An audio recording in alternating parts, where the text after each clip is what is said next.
Welcome to the Eye on Annapolis Local Business Spotlight. There are thousands of locally owned businesses in the area, some small and some large. Some you may know and others you don't. But one thing they all have in common is a great story, and we want to share it with you. Join us every Saturday as we talk to the founders, the owners, and the managers of local businesses you have come to know and love, and those you will come to know and love. Now here's your host, John Frenay, with this week's Local Business Spotlight.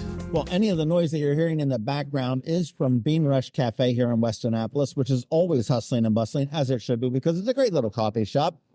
And we are sitting down with, I think the first time I've ever sat down with somebody that does this, but we're sitting down with Teri Jacobson, who is a doula. A doula. Death doula. Is that a bad word, or is that... People go by different things. I actually, you can do End of Life Doula, Death Doula. We do Advanced Care Doula, Aging Elder Doula. It just depends on where you can serve somebody when they're facing challenges or end of life. Well, you know, the term doula, and I'll preface this by saying the website that you want to go to is Maryland Doula Collective.org, and that's Maryland spelled out DOULA collective.org. And I've always heard the term doula pretty much for birth. It's an alternative to going and seeing the doctor in the hospital and the whole sterile environment and everything else, usually associated with a home birth, correct? And I guess, you know, you're kind of at the other end of the cycle, which makes some sense to me in some sort of ways. Yeah, we are at the other end. So as a birth doula or a birthing midwife, they help prepare the mother and the family to birth the child and the family to get ready to open their hearts up to another person in their home. So they help the family, the person giving birth, they help at birth, they help after birth, acclimating and integrating this new life into their world. And then there are support systems. So it doesn't necessarily have to be no medical involved. It's to supplement and support where medical tends to disregard or not have time to do. Well, there's an awful lot to it. Now, I've lost both of my parents, and I will say that I know that both of them had hospice taking care of them toward the end. And it was as tragic to, I guess, the survivors are that death may be. It was really a beautiful, caring type of a situation. It really sort of scrambles my mind when I sit there and think about it, because, you know, in one part you should be this despondent, woe is me, oh my gosh, you know, this is horrible, this is the worst thing in the world that never happened. Yet the other part of me is sitting here saying, well, this happens to everybody at some point. This is, you know, this and taxes, they say you can't avoid. But it was very peaceful to both my parents as well as to my sister and I. And I guess your job as a doula is to sort of assist in that whole thing. Absolutely. So we support the hospice team. So the hospice team is made of a nurse, CNA or a GNA, a social worker, chaplain, and then some support staff. But they can't be there 24/7. So especially with the healthcare worker crisis shortage right now, there are gaps that happen when anybody is in hospice or actually in any type of medical setting, if it's hospital or palliative care versus hospice. So doulas step in and fill in the gaps more or less that the team needs. I mean, when do you fill in those gaps, I guess? Like, okay, if I can make the argument that immediately upon birth, we're slowly dying. But I mean, we've got folks that will be diagnosed with an illness that may be terminal within months, it may be terminal within years, or it may be terminal without realizing what the duration may be. I mean, I remember when my mother, she had Alzheimer's, and, you know, trying to figure out, you know, what the prognosis was. I remember one doctor had said, well, it could be a 3-month decline, or it could be a 3-year, 4-year, 5-year, whatever. And Where does a doula come into play in this? I mean, I know that the hospice comes in a little bit closer to end of life. And I mean, and that's sort of where I think the medical options have been somewhat exhausted. Correct. So hospice is designed for comfort and quality, not curative. So we know that we're facing end of life. We're not going to recover. We're not going to get better. So it's to give you the best quality of life possible. As a doula, each doula does something different. I have a tendency to go upstream, where I work with people at diagnoses and then walk with them through their diagnosis, either back into well-being or into hospice. Some doulas only do literally end of life, transition, active dying. Another doula is kind of fill in the middle there. So it depends on the doula, but the role of a doula is to serve. So we serve not only the hospice team, the family, a person facing a terminal illness or dying. We also serve community as far as, creating a community of care. A lot of people right now are sandwich generations. Their aging parents are with them, their young children are with them, and they're trying to manage their life between the two tensions. So helping them create a community of care by putting people in different places, different roles upstream will help at the end of life. So you're essentially I'm assuming that you're not there 24/7, just like hospice is not there 24/7. Are you on call when I work with a doula? We can be on call. Hey, I need to talk to you. Yeah. Type of a thing, or is it, hey, I'm going to check in with you on Wednesday? It depends on what the person needs and the family needs. As it gets closer to the dying part, hopefully we've done a great job at educating and empowering the family to really lean into that sacred space. If they're still uncomfortable with it or need support, we come in and support. But we support from behind. We support them and encourage them to do this beautiful work for themselves and for their loved ones. So I can be there. I've been there for a couple days when there's a hard circumstance, and then I've only been on the phone with them. Okay.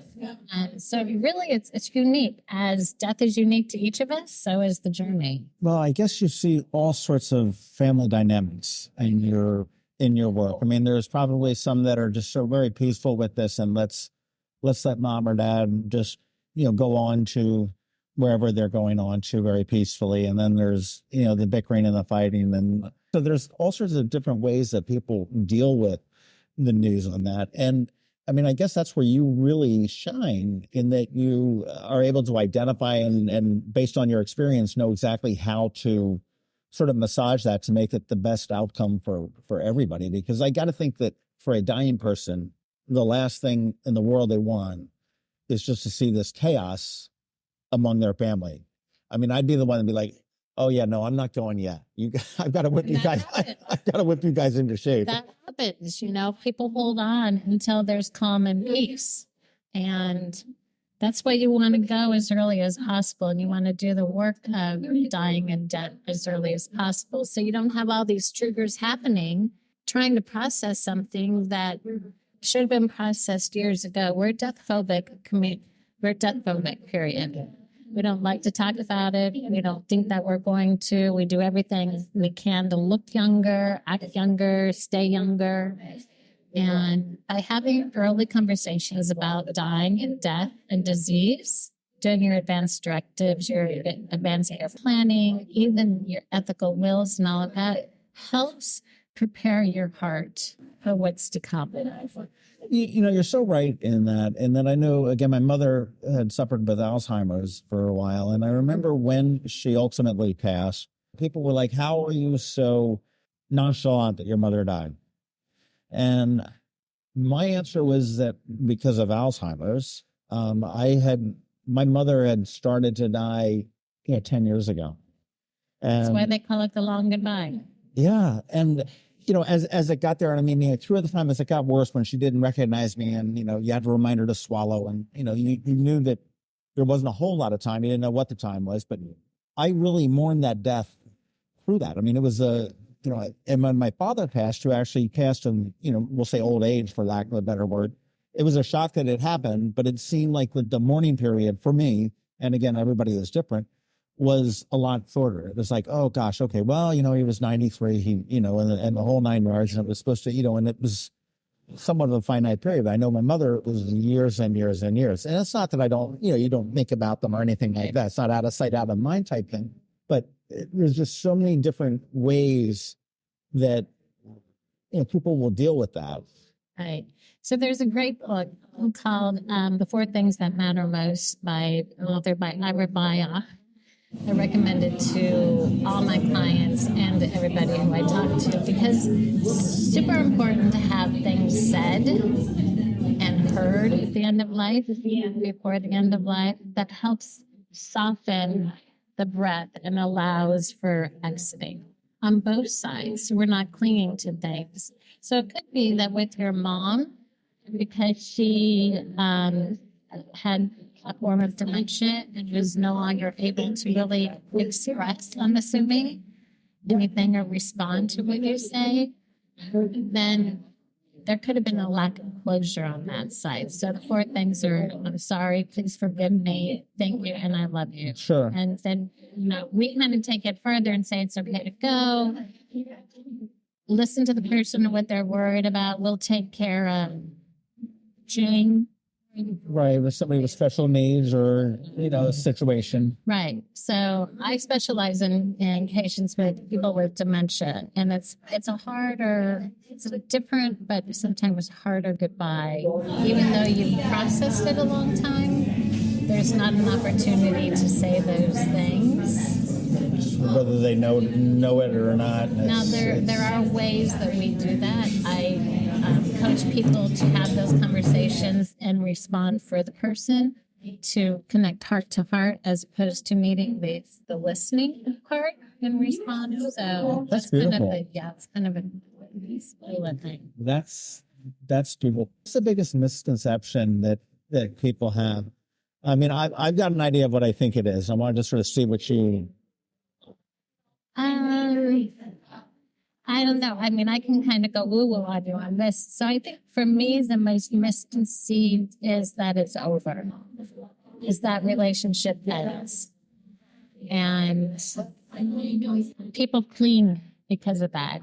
Right. They cling to the end of life and wanting to push that out as far as possible. But if we can get to the point where, it's our body and our spirit separates, and they're still here. They're still with us in some form, some way, some influence.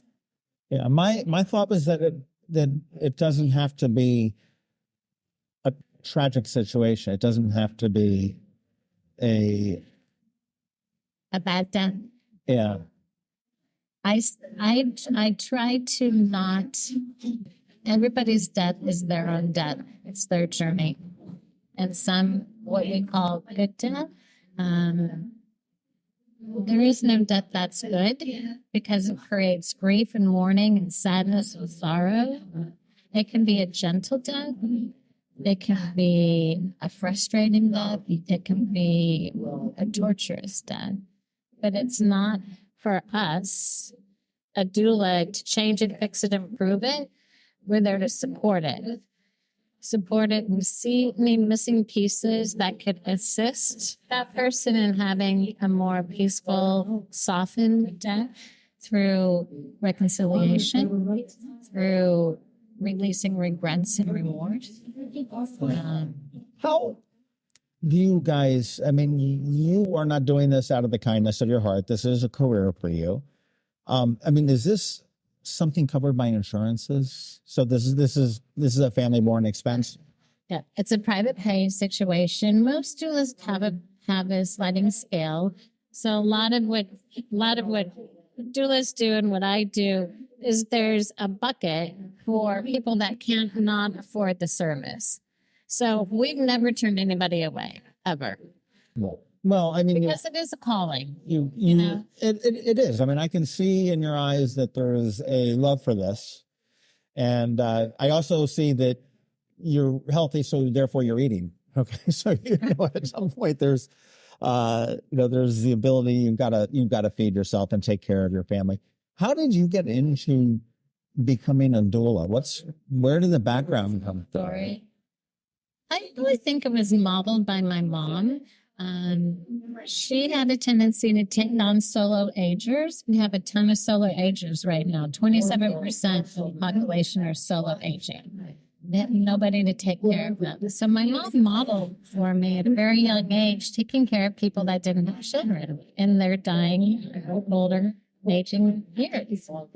And then as an adult, I had many close friends diagnosed and later die of cancer that I journeyed with. And my first big one was a girlfriend of mine who was diagnosed with breast cancer at 27, had the same age, 2-year-old child as mine.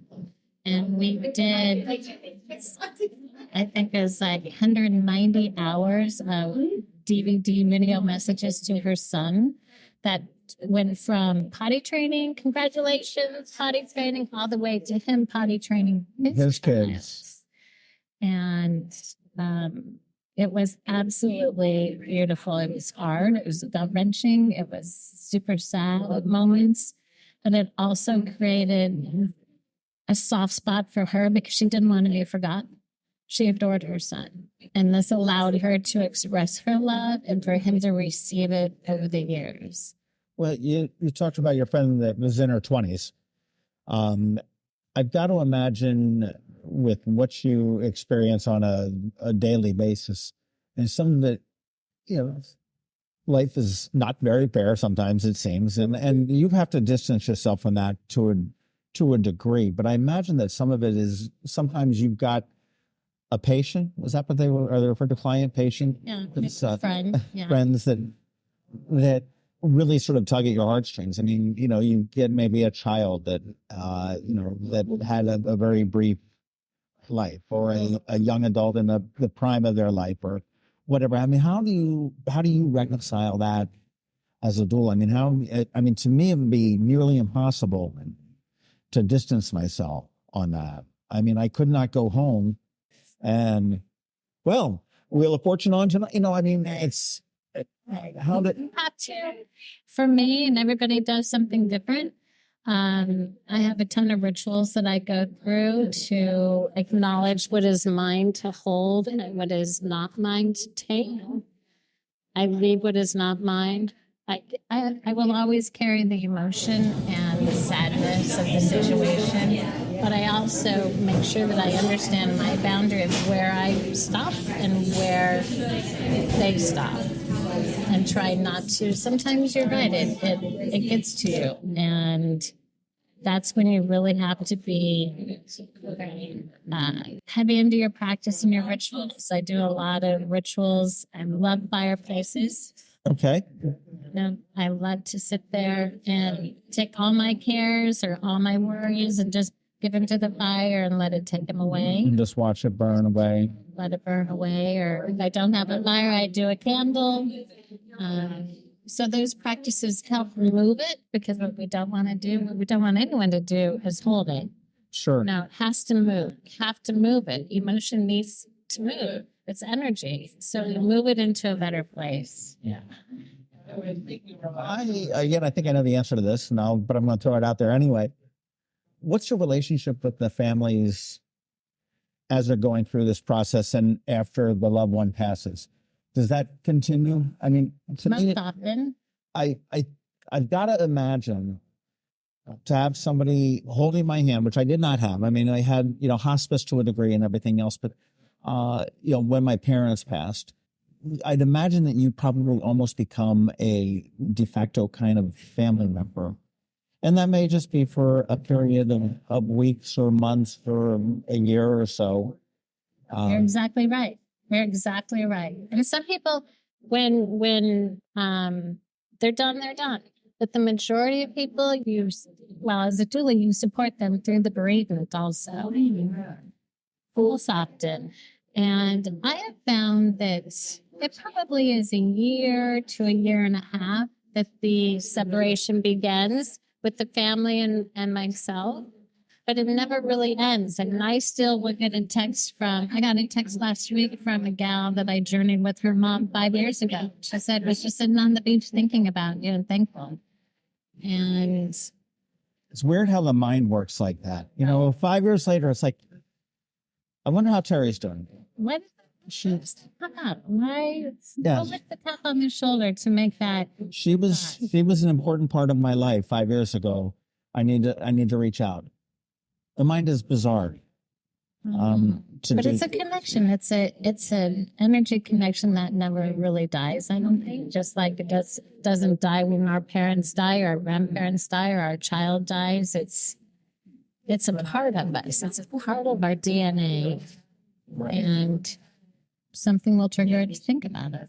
Well, I know one of the things you said is a lot of your job is preparing, is getting everybody on the same page, whether it be apologizing or, getting the skeletons out of the closet or whatnot.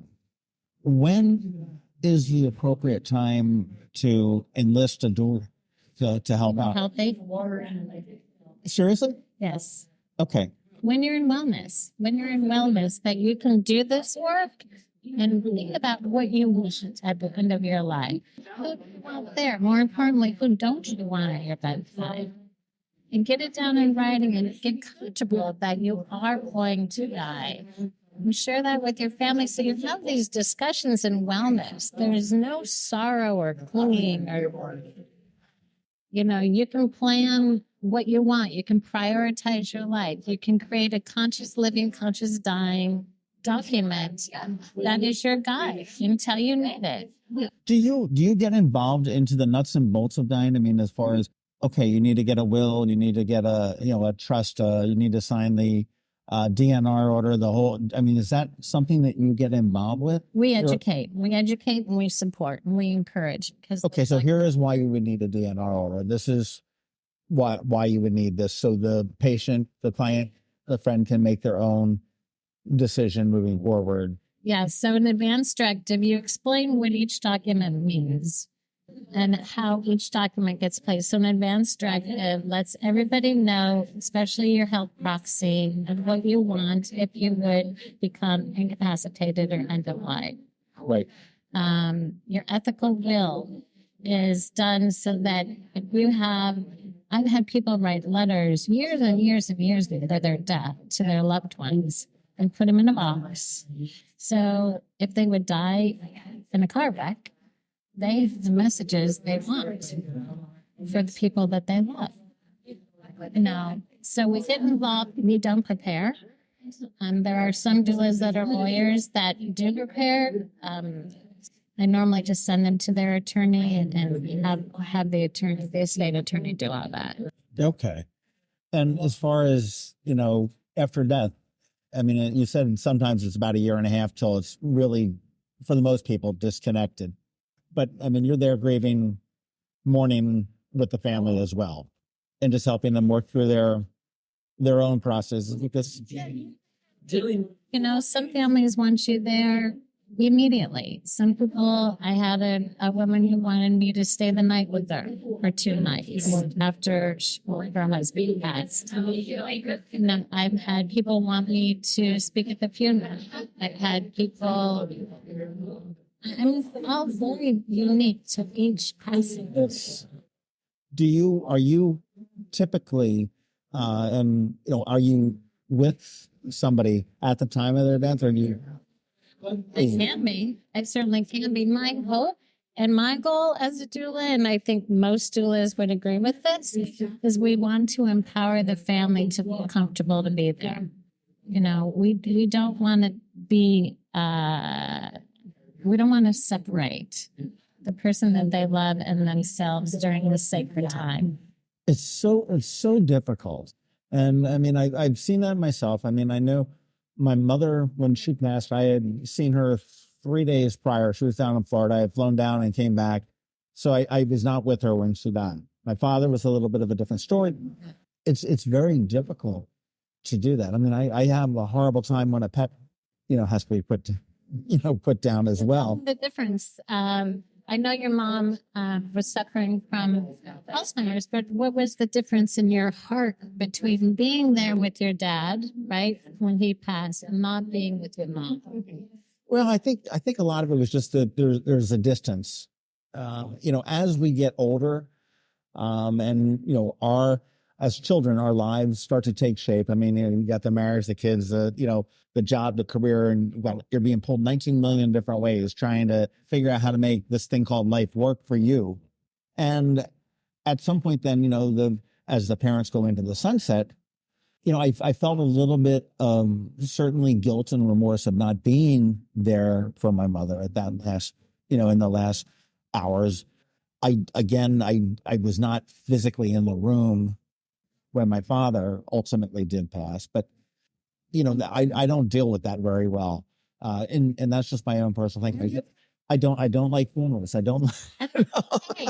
And that's okay. And so I would honor that. I would honor that if you were the son of my client, or you're my client and your father is passing, I would honor that and offer my vigil services to be with your father. Mm-hmm. And maybe bring you in, maybe all people need is a safe spot to retreat to. Say, this is too much. Right. I need to step back. And then to be able to have somebody to step in to that spot so that they can catch their breath, recenter, and go back in.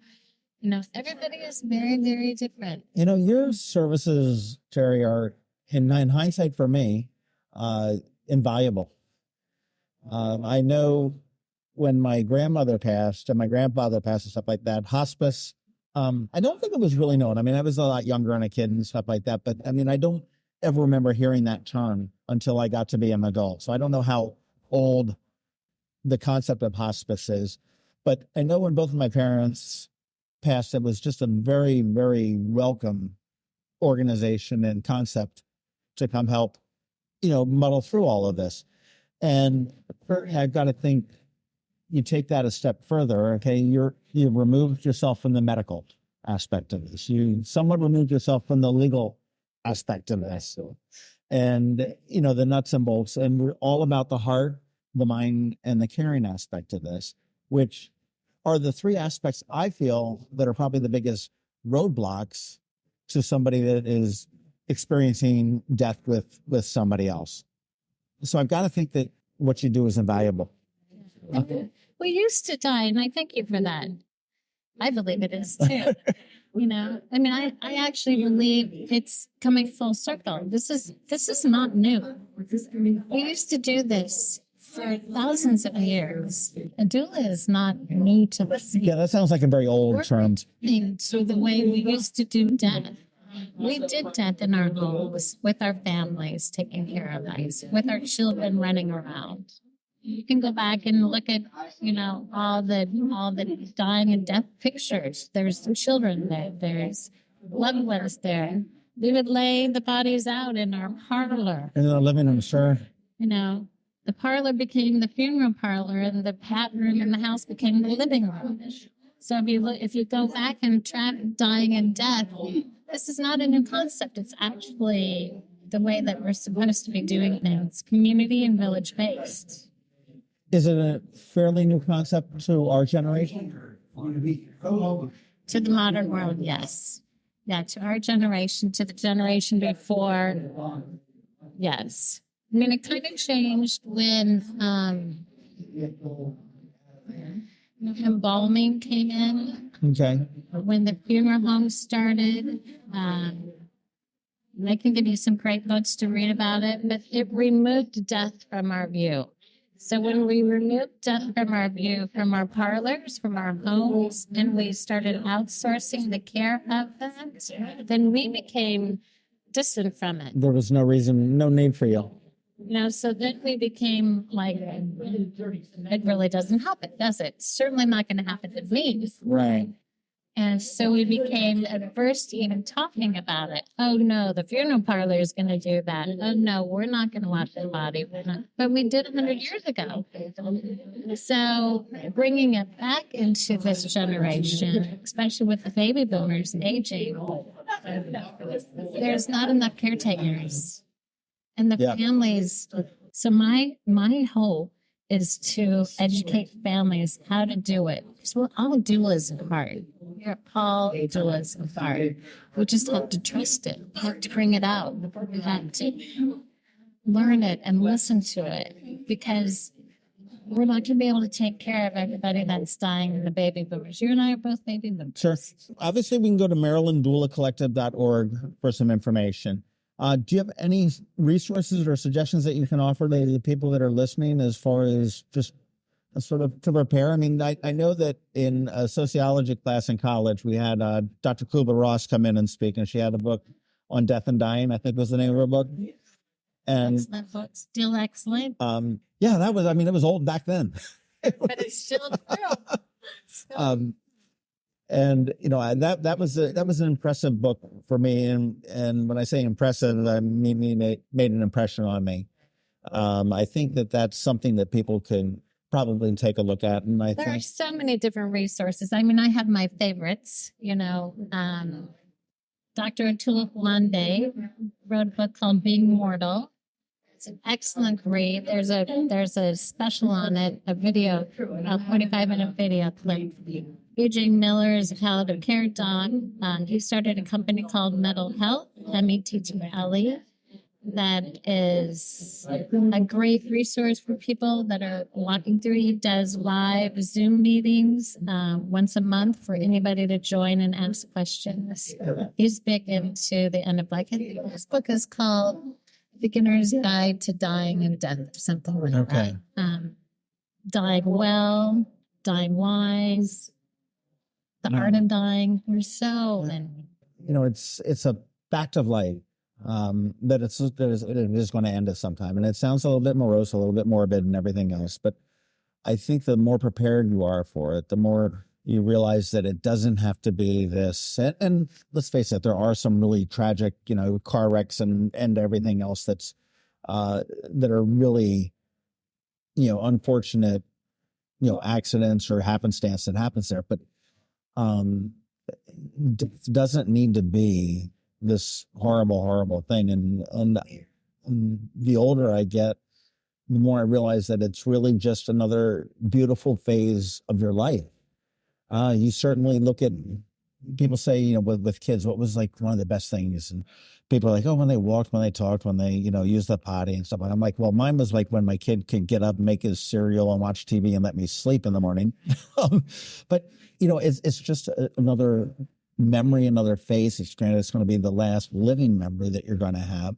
But it, you know, from birth through life, I mean, it's just, it is a cycle.